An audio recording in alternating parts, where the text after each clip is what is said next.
Hi, everyone.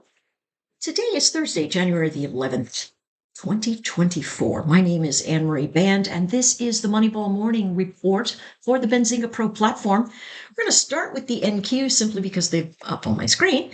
And what we can see is that we are really cresting higher. My goodness, if you'd heard me earlier in the week, you know that I said, hey, I'm not really sure that we get to this zone. And yet here we are. Very interesting backdrop events. One, the volume on the upside coming down, but that's just Christmas. This week, we could have pretty good volume because we still have 2 days left and we're still right here. So the question is, what's pushing the market? A couple of things. I think all these sellers, all the bears that were like, oh, this is it, we're going to head down, are really pressing northward in a buy to cover. And so what we see during the day is this persistent grind to the north. So here's what I want you to keep focus on. If you're the kind of person that says, I missed the run, I'm just going to wait for it to turn around. Here's what I want you to do. I want you to go to your 15-minute chart, and I want you to look at it, and I want you to say to yourself, what's the trend here? If you're on a 15-minute chart and you cannot get below your 20 simple moving average, you are not sitting in a bearish formation. This is a buy the dip.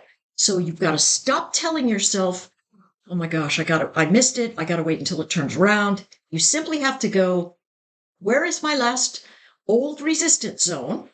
And then you wait for it. And if you waited for it, if you chose way down here and you waited for it, it took until 3:30 in the afternoon to tell you could buy again. But certainly being in the overnight, that's big. The key thing to do is get into the morning and then say, wait a second, where am I relative to trend? What's breaking out? And indeed, if you want to chase the little pictures, just simply look at your price action and go, wait, am I making higher lows and higher highs? Okay, well, I'm going to wait for the last time it hits old resistance, and I'm going to anticipate that that's support, and I'm going to buy it. Listen, if you're wrong, you're wrong, but at least you're with trend, right? If you looked at this and you went, okay, I'm going to buy the last resistance at open support, and it's right here, then you go, okay, well, that broke down. I can't take that trade. But you're with trend. And I promise you, if you're looking at candlesticks that continually make higher highs and higher lows, you are sitting in a formation that says, buy the dip. Do not wait for the top to reverse. Just don't do it. Just don't do it. Now, why can I say this so firmly? Because I catch myself doing it all the time. I have to say to myself, what are you doing? Are you with the strong hand or the weak hand? And the strong hand is always going to be in the direction of trend. Just remember that. So what are we looking at today? 17,027, 17,090, and then the blow off top, 17,165. All right. After that, we'll draw some Fibonacci's and, maybe an ABCD pattern to see what we have to the upshot. But the bears are getting smashed. If we want to look at the top of the Keltner band, I don't really like using that as a target, but if you do want to do it, that's 17,319, and we can put something right there, right? 313. Okay? So that's what we'll look at. Very long, very noisy. Okay, now, in the morning, pre-market, we came in, pulled back just a tiny bit, and we've run straight up. What does that tell you? It tells you that in the overnight, everybody's been long, right? They're just buying. And so into the open, into the CPI, which everybody thinks is going to be light, they're saying to themselves, wait, this is good news. We've got a handle on inflation. Blah, blah, blah, blah, blah. Whatever the case is, price action's coming that's going to make a massive move and likely a reversal. I have no idea. What I believe a lot of people have been shorting and have been having to buy to get out. Okay, that's what it looks like to me. because it's been grinding up through the day. Levels to watch below. Now, let's say all of a sudden the CPI comes out and it's crap, right? Technical term. If, however, it begins to fade, it is not a short at the first pass. It is a short into support. Then they're going to bounce and try and do it again. This is a very, very bullish environment. When do the bulls start getting nervous? Well, my thought is they start getting nervous when they start losing the close of the prior day, right? When they lose the close of the prior day, they're going to start getting nervous. And once they lose 16,900, I think it's probably 16,906, to be honest, something like that, they're going to get even more nervous and you're going to see more selling. But as long as we hold 16,956, buyers are going to be sitting around. Go to the small time frame, wrap it out. Bob's your uncle. Okay, I meant to go to the Qs because we just finished with SPY, and this is going to be a long video. I'm sorry. I hate that. I'll try to go very, very quickly with the rest. All right, here we are at 410, gapping up, fading off the highs, but we do have the CPI coming. It's going to be important. Who's in charge here? That'd be buyers. Who might want to play this trade?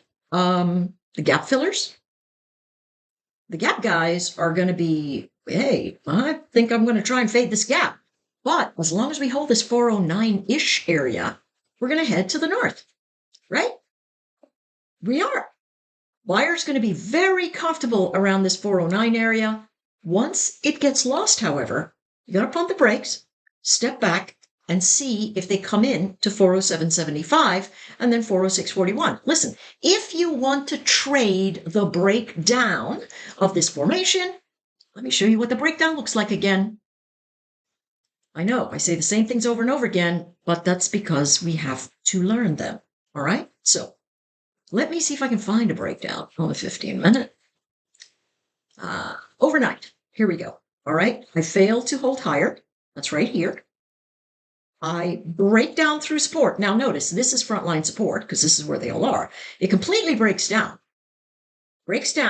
off of that support and then bounces, and that old support becomes new resistance. So if you take this trade as it starts moving down this candlestick formation and it bounces from here, your stop is going to be just above. And if it doesn't bounce, you've got yourself a great short. All right.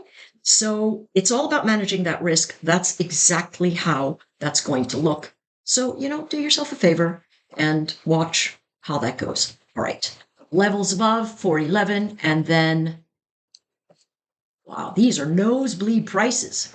413.10. Below 409, we have 407.75, 406.41, 405.22.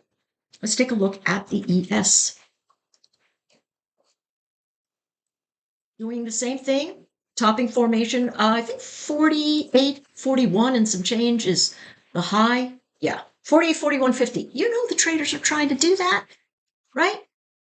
People trading Alvarez. Listen, the call wall was 4,800. So here's the thing. That's where everybody sold those calls. And if we don't fade below that 4,800, they're going to have to start buying into the market. And that, my friends, could be an epic squeeze. Absolutely epic squeeze.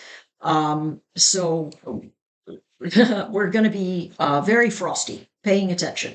All right. Should I draw Fibonacci right here? Yeah, probably.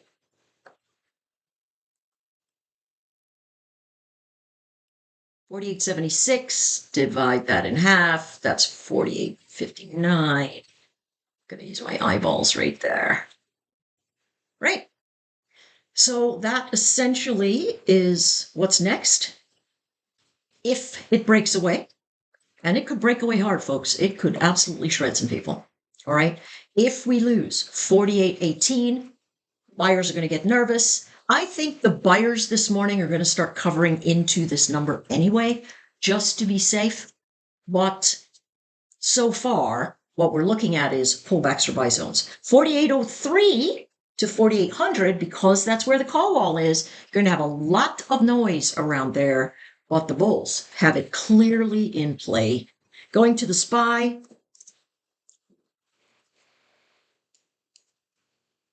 We've got Again, this break to the north. Wow, did we test the highest high in the overnight? 477.85. What's the high here?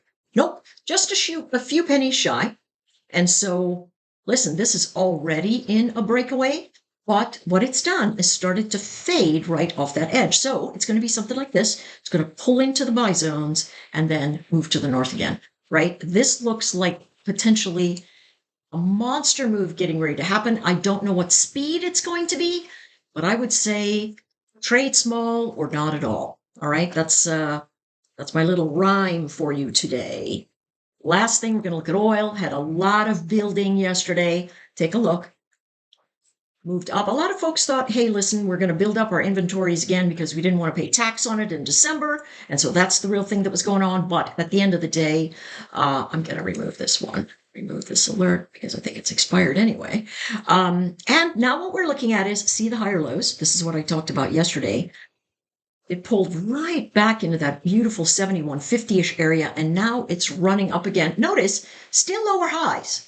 As the wicks go very high, we see sell-off pressure, but we could ride the train up this way, and I think the CPI is going to be very much affected by this. You see the levels up here, 73.83, 75.41, levels below, 71.30 to 71.46.